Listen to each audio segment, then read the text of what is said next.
Hezb-e-Islami is the second largest insurgent group fighting against the government in Afghanistan.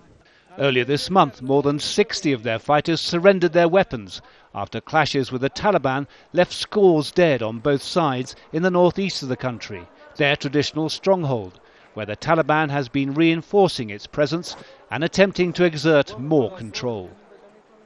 A senior delegation, including Hezb-e-Islami's second-in-command, has been in Kabul for the last 3 days and completed face-to-face talks with President Karzai on Monday morning.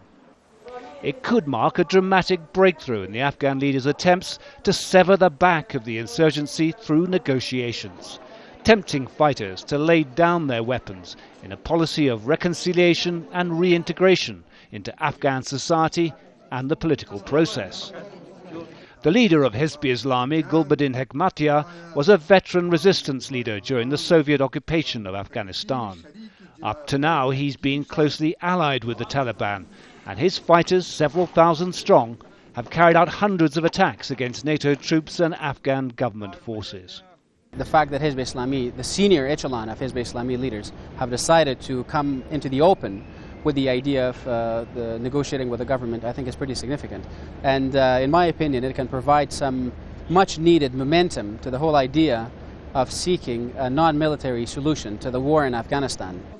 The arrest of the Taliban's military commander, Mullah Baradar, in Pakistan last month, after being involved in negotiations over a peace plan, was a major blow to the Afghan government's hopes of brokering a deal. If President Karzai manages to peel away Hezb-e-Islami from the fight against him, then it will definitely weaken the Taliban's armed struggle and might even convince some of their senior military commanders to cut their own deal with the Afghan government.